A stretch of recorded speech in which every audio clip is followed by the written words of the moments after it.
Hey, how's it going? And today we're going to be exploring decals in Unreal Engine in the form of blood splatters. So I'm just going into the first person project with no starter content, and this just takes a minute to load up. There's actually two parts to this tutorial today. One is just the quick and dirty quick start, and then I'm going to go into a little bit more depth if you want to stick around and learn a little bit more about how it works behind the scenes. So anyways, to do this, you need to have the Quixel bridge enabled. So there's already tutorials out there about how to do that. But then once it's downloaded, just go to Quixel bridge. And then we'll just search for blood. I'm pretty sure it's blood splatter, but here it just says blood spatter. I guess because it's graphic content you can't see them, so I'll just grab one here. I've already downloaded this one. I'll try to download when I haven't downloaded yet. So I want you to take a notice when you first look at it though, to kind of get the orientation of it, and then also notice how shiny this blood is. It's very shiny blood, so you may or may not like it that shiny. I personally didn't like it that shiny. And then we go to export, and here we go. It comes in just like that. Now it already comes in as a material instance, which means it's ready to go. So you can just click and drag it onto your scene. Now let's get on down there, and when you first look at it, you might be tempted to think that something's wrong with it, but nothing's wrong with it. It really has to do with the orientation that it's coming in at. So sometimes I notice you just have to kind of reset these values to 0, and it will load in, and it might be at the proper orientation already. I think this one looked, I can't remember what it looked like in the bridge. Let's see, it looked more like horizontal. So let's just hit the space bar, and then we can, I think on the red rotation here, we can turn it. So I believe that's what it kind of looked like, almost like a cloud, almost kind of a different one. So it's easier just to adjust these numbers numerically, and then that's it. And if I hit play, we can take a closer in-game look at it. Whoops, hit W here. And we'll just come over and take a look at it. And there you go. Now I want you to notice something, how shiny that blood is, that you can literally see the reflection of the clouds in it. I never seen blood that shiny. So if you want to fix that, it's not that hard to do. I'll just escape, and we're going to go into the texture here. Unfortunately, this doesn't look like we have any way. Well, maybe I can. There's a bunch of parameters here. So I think what we could do is I can now adjust the roughness intensity here. So I guess we can make some adjustments as we go. There should be one for specular, although I don't see that one. Huh. Not sure where specularity is on here. Seems like it would be there, but it's not. So I guess I don't know of any way to adjust it other than the next way I'm going to show you. So let's just go ahead and make our own instance of this blood and go from there. So what I'm going to do is right click, and we're going to go to material, and we'll just call this splatter. And then what we'll do is we'll click into it, and then I'm just going to drag it over here. And now we're going to select our 3 textures and then just drag them into the blueprint area here, the editor's main space here. So let's just separate these out, and then we'll go over some stuff, and hopefully you'll find this of help, of interest. So what do we have here? Well, I should point you to something real fast too. Let me dock this up here. Let's go back into this material instance for a second. Now notice they have albedo, which is the base color, the normal map, and then they have what's called DRO, and that stands for displacement, roughness, and opacity. So this is 3 channels in one. So technically, even though we have 3, there's actually 5 channels here. So coming over here, we've got the same thing then. So what we do is we just plug them in. So we've got our base color goes in there, our normal map goes in here, and you might notice one thing is that it's not appearing correctly, and that's because we don't have our base domain set. So this should be set to decal, and then the blend mode is translucent.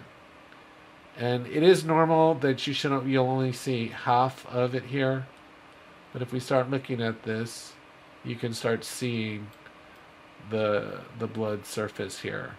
But it's normal that you only see like this half of it. Okay, and now we've got our 3 channels in one here. R is displacement, and you'll notice there is no displacement here. And then G is our roughness, so that goes in there. And the one that's really going to bring this home, now look how shiny it became in the sunlight, how reflective it became on the top part, not on the bottom part. See that? It's very interesting. So this roughness is maybe doing some things that we don't necessarily like. But I think if we get the specularity adjusted, that will take care of that. And then the last thing is the B is our opacity. And this is what really brings the whole thing home. So we'll put this into opacity, and then you'll see there's our blood splatter. But again, notice how shiny it is. It's really unrealistically shiny. So what we can do to fix that real quick is we can just press down 1 and click, and then we can just drag this into specularity and bring that down, and that gets rid of all that specularity. Now we'll go ahead and go apply, and we'll go save. It just takes a minute, and now we'll jump back into the map, and let's go ahead and let me slow down my camera speed here for a sec, and let me just come up here, and let's move over here. This is a little painfully slow right now, but the camera moves so darn fast. Okay, so there is, yeah, notice that, see that shine right there? Now let's go ahead and drag R's onto the scene. You'll notice how they look different. But look, if we come in here, and let's just go ahead and disconnect this. I want to just show you something real fast. We disconnect it, apply, and save. Go back into the first person map. Look, they're exactly the same now. You see that? Exactly the same. But what we're going to do is we're going to turn down that specularity. So we're going to go ahead and let's do this. We don't have to turn it all the way down. We can just turn it down, because a little bit of specularity is probably good. So that we can just go 1.5. You can experiment with this. Just maybe a little bit. Maybe that's even too much. But maybe like 0.1 or something like that. Just a little bit. Not a lot. Just a little bit. Okay, and we'll apply and save that. And then let's jump in and compare them and see. So now there's that one. Now I'm going to just drag and put this up here. And again, if we look at this one, it's just at the 90 here on the red. So let's go ahead and just zero these out and see what that does. 0, 0, 0. There's our splatter. So then it looks like we just have to rotate it here, 90. And there's our 2 splatters. So let's just go into the game here. Let me just hitting the, where did it go? Splatter. I'm just going to scoot it over a little bit. Maybe I'll bring it down just a little bit. Okay, let's take an in-game look at these now and see if it made any difference. So there's that one, really shiny. And then let's look at this one. Yeah, so the one that we made is definitely more matte looking.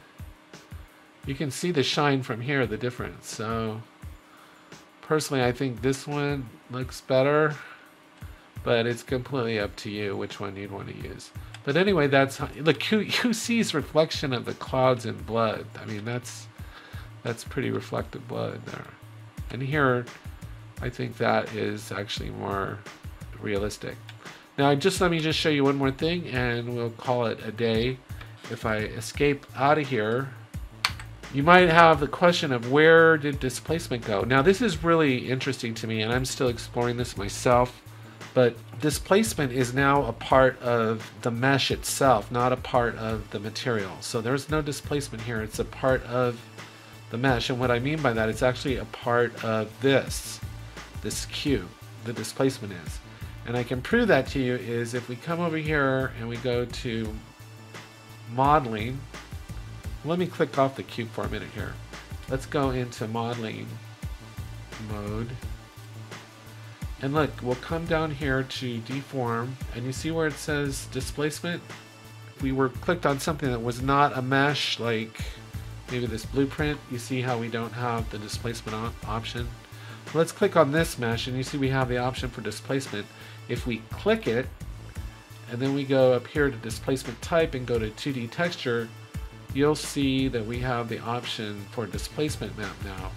But notice it's on the red channel, which is exactly where displacement would be on here on the DRO.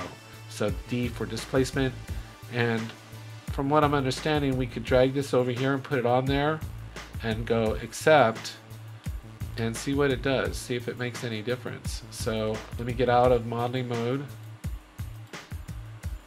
and see. I don't know if we'll see any difference from having done that. Is there more texture on it? Is there more, do you see any more displacement? I don't know. If there is, it's very subtle. There is displacement. See, I do see a little reflection there in ours, but not nearly as much as theirs. It almost seems to be in the surface behind it. So I don't know that displacement really adds anything to it.